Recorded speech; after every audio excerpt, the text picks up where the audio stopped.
اہدنا الصراط المستقیم، یہ مقام وہ آ گیا کہ یہاں تک تو اے پروردگار ہم پہنچ گئے، تیرے فضل سے، تیرے کرم سے، فطرت سلیمہ بھی تیری عطا کردہ تھی، عقل سلیم بھی تیری ودیعت کردہ تھی، ان دونوں کی روشنی سے ہم یہاں تک تو پہنچ گئے۔ اب ہماری جو ضرورت ہے، احتیاج ہے، وہ کیا ہے؟ اہدنا الصراط المستقیم، ہدایت بخش ہمیں سیدھے راستے کی۔ یہاں دو باتیں سمجھ لیجئے، انفرادی سطح پر انسان کے لیے نہ معلوم کتنے مرحلے آتے ہیں ہر روز جس میں وہ ایک چھٹک کر کھڑا ہو جاتا ہے، یہ کروں یا یہ کروں، دو آلٹرنیٹو سامنے آ رہے ہیں، فیصلہ کرنا مشکل ہو رہا ہے، قدم قدم پر ہدایت کی ضرورت ہے۔ اور اجتماعی طور پر نوع انسانی تین بڑے بڑے تمدنی مسائل میں واقعہ یہ ہے کہ تسلیم کر لیا جانا چاہیے کہ عقل انسانی اس کو راستہ نہیں دکھا سکتی۔ عام معاشرتی سطح پر مرد اور عورت کے درمیان حقوق اور اختیارات کا کیا توازن ہو، ناممکن ہے، انسان طے نہیں کر سکتا۔ انسان یا مرد ہے یا عورت ہے، عورت سوچے گی اپنے اپنے جذبات کا، اپنے خیالات کا لحاظ رکھے گی، مرد کے جذبات و احساسات کا اسے کوئی اس کا کوئی تصور ہی ممکن نہیں۔ مرد سوچے گا اسے اپنے احساسات معلوم ہے، لیکن یہ کہ عورت کے احساسات سے وہ نابلد ہے، ان کو محسوس کر ہی نہیں سکتا، لا محالہ وہ اپنے بارے میں وہ جو بھی نظام بنائے گا اس میں وہ اپنی بالادستی رکھے گا۔ وہ تو ایک ہی ہستی ہو سکتی ہے کہ جو دونوں کی خالق ہے، مرد کی بھی عورت کی بھی، اور اس کو دونوں سے محبت ہے، دونوں کا خیر خواہ ہے، دونوں کا رب ہے، دونوں کو پروان چڑھانا چاہتا ہے۔ اسی طرح فرد اور معاشرہ یا ریاست، حکومت اور ریاست ہمیشہ یہ چاہتی ہے کہ سارے اختیارات ہمارے ہاتھ میں آ جائیں، ٹوٹلیٹیرین سوسائٹی ہو، بس ہم حکم دیں اور لوگ اس پر چلیں۔ افراد یہ چاہتے نہیں، ہمیں آزادی ہونی چاہیے۔ اب آپ دیکھیے کہ دنیا میں کتنے جھگڑے چلتے ہیں اسی پر، فریڈم فریڈم فریڈم۔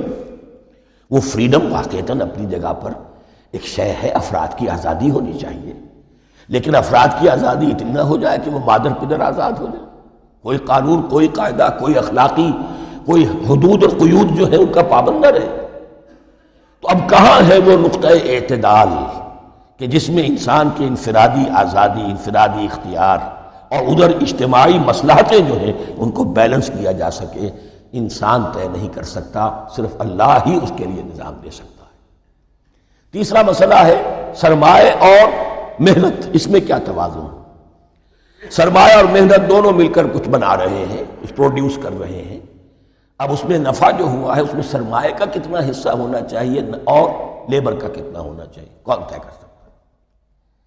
اس کے لیے بھی کہ ایسا نہ ہو کہ سرمایہ داری جو ہے آکاش بیل بن کر پورے معاشرے پر چھا جائے، اور غریب بیچارہ، مزدور بیچارہ، کاشتکار بیچارہ، وہ گویا کہ چکی کے دو پارٹوں میں پس کر رہے جائے، اس کی کوئی حیثیت نہ رہے۔ لیکن یہ کہ دوسری طرف اگر یہ کہ مزدور کا جو حق ہے اس سے زیادہ اس کو دے دیا جائے تو سرمایہ جو ہے وہ سکڑ جائے گا، شائی ہو جائے گا، وہ پھر میدان میں نہیں آئے گا۔ کیا کیا جائے؟ کون سا نقطہ عدل و اعتدال ہے؟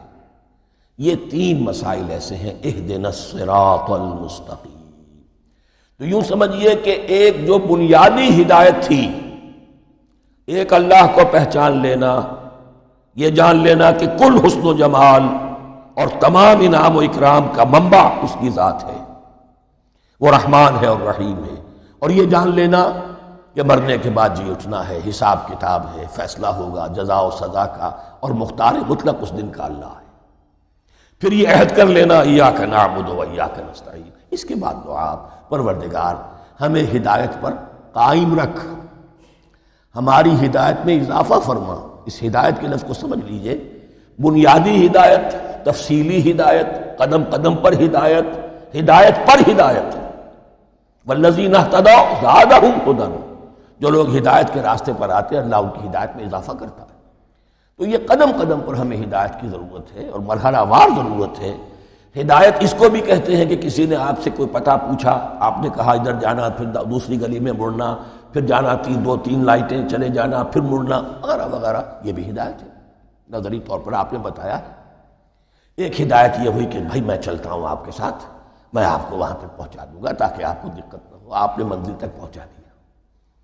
ان دونوں کے درمیان، یہ تو میں نے ایک فرد کی مثال دی ہے، اللہ اور بندے کے درمیان نہ معلوم کتنے مراحل ہیں ہدایت کے. تو کسی وقت بھی انسان اپنے آپ کو ہدایت خداوندی سے مستغنا نہیں سمجھ سکتا، اور نہیں تو پروردگار جو ہدایت دی ہے اس کو ہدایت پر قائم رکھ. کیا پتہ شیطان کا کوئی حملہ، کیا پتہ ہمارے نفس کی کوئی شرارت کسی ایسے رخ پر ہمیں ڈال دے کہ اب تک کی ساری کمائی بھی ضائع ہو جائے. لہذا یہ نہ سمجھیے کہ جب یہ ساری چیزیں ان کو معلوم تھیں، ان چیزوں کا تو اقرار کر رہے تو اب ہدایت کون سی مانگ رہے ہیں؟ تو ہدایت کا تو بڑا میدان کھلا ہوا ہے، اور اس ہدایت کی وہ جو میں نے آخری شکل آپ کو بتائی ہے کہ منزل مقصود تک پہنچا دے، یہ ہدایت بھی قرآن مجید میں اس معنی میں بھی لفظ آیا ہے کہ اہل جنت جب جنت میں داخل ہوں گے تو جو ترانہ حمد ان کی زبان پر اس وقت ہوگا وہ کیا ہے؟ الحمدللہ الذی ہدانا لہذا وما کننا لنہتدی لولا ان ہدانا اللہ. کل شکر اس اللہ کا جس نے ہمیں یہاں تک پہنچا دیا، ہدایت دی یہاں تک پہنچا دیا، اور ہم ہرگز نہ پہنچ پاتے، ہم ہرگز ہدایت یافتہ نہ ہو سکتے اگر اللہ ہی ہمیں ہدایت نہ